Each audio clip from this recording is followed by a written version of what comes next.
Dihet që në epicentër të vëmendjes të lëvizjeve të vendosur me partnerët e koalicionit është pacienti. Pra, çdo gjë do të jetë në shërbim të qytetarit, klientit, sido që e quajmë, i cili është kërkues i shërbimeve shëndetësore.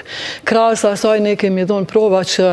kemi punuar në gjitha drejtimet, ty fillu prej infrastrukturës, riparimit të objekteve, ndërtimit të objekteve të reja, pajisje me aparatura më moderne dhe më të sofistikume, të cilat i konkurrojnë sot sektorit privat, që dikur investimet private fatkeqësisht e kalonin ato publike. Po ashtu edhe investim në resurse humane. Pra, kapitali njerëzor,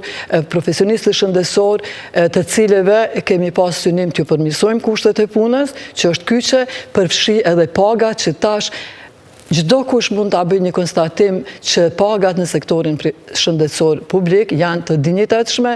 janë më shumë si dyfishimi i pagave të mjekëve, do të synojmë që gjithë stafi të ketë paga të dinjitetshme për të mos kërkuar punë diku jashtë vendit apo jashtë sektorit publik për ata që janë aty aktualisht të punësuar dhe do të punësojnë. Ndarja e specializimeve me theks të ato deficitare. Shumë shpejt do të dërgjën një gjenerat prej 30 anesteziologëve që kanë qenë, do ta përfundojnë specializimin që kanë qenë një prej kuadrove më deficitare problematike, sepse në të kaluare nuk ka pas planifikim të mirëfillt të kuadrove bazuar në nevoja dhe kërkesat sipas kërkesave të spitaleve regionale dhe qendrës klinike universitare. Pra një planifikim i mirëfillt, por edhe përforcimi i mbikëqyrjes. Pra obligimi gjithë menaxherëve të cilët marrin përgjegjësi do të jetë që të jenë mbikëqyrësit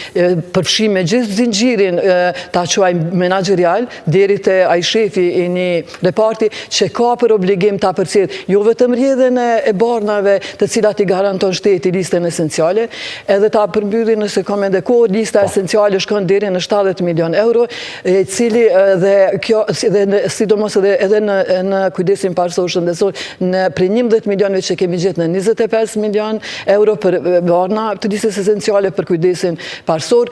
Pra është një gamë deri te ato që është investimi edhe në kanalizime, se kemi pasur shumë shpesh rrjedhje dhe tujrave atmosferike dhe përmbytje të depove tjera, ta përmbyllë edhe me depon qendrore të banave që ka qenë pika më neuralgjike për sektorin e Dimazgitin, ku na janë shkatru shumë bana dhe kanë betë të pashfrytzuar. Kështu që këto janë disa prej asaj që ka ne mendojmë dhe ta përmbyllim me buxhetin prej 400 milion eurove me synim vazhdimisht në rritje të buxhetit për shëndetësi.